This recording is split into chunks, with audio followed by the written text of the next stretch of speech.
Hello and welcome to Pride of Nations. In this walkthrough, we will take a look at one of the major powers of the Victorian era, namely France.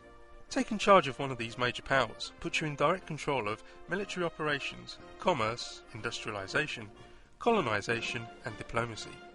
In 1850, the start date of the Grand Campaign, France is only beginning its industrial revolution but has great potential. Let's quickly take a tour of France in 1850 and by using the map filter show which regions it owns legitimately. In addition to metropolitan France, we have a strong presence in Algeria, but this colonial area is not yet totally under control. Such military presence is a necessity should revolts happen. Our national forces are supplemented by colonial infantry, raised in Algeria herself. There are several game modes and several ways of changing between them.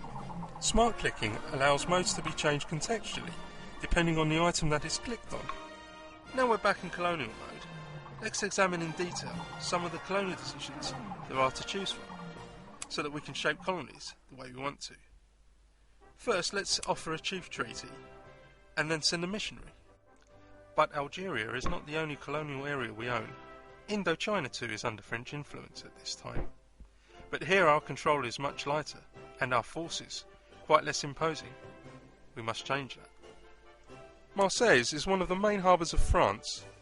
It is home to some vital military assets. To strengthen our presence in Indochina, we will transport a marine regiment there with one of our fleets. It is easily done by dragging and dropping, as you can see. Planning movement across the map does not have to be a chore. Simply select the assets you wish to move, jump to the area of the map that you wish them to move to, and then drag them to the destination. Luckily for us, we already have some soldiers to deploy in Indochina. Let's disembark them, then move the fleet to resupply in Saigon. As you can see, you can plan several coordinated moves in advance. As our national market is rather large, our population would undoubtedly enjoy more diverse food types. So let's build a rice paddy in Indochina, knowing that our soldiers will protect our assets there. Fortunately, we already have troops within the vicinity. As the revolt filter shows us, that area is not totally pacified. Plus Siam, the neighbour of Indochina, could quite easily invade our colony. Now let's check on the economic situation. Let's head back to France to see what our needs are. This is easily done with the assets balance window. It seems France has a serious shortage in coal, as depicted by the red line in the coal graph. The key to commerce is maintaining a powerful merchant fleet. Merchant fleets need coal.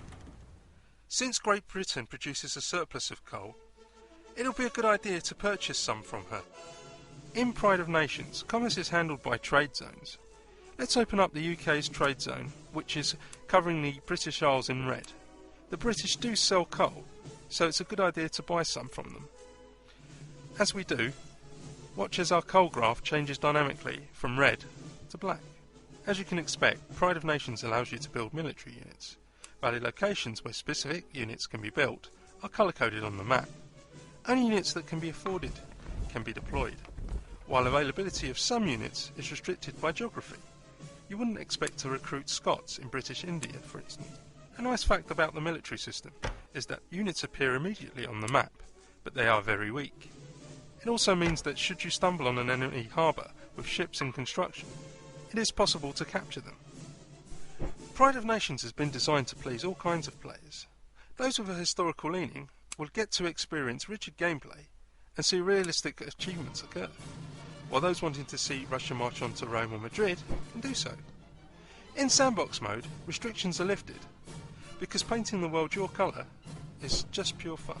During the era portrayed in the game, diplomacy is a big part of the equation.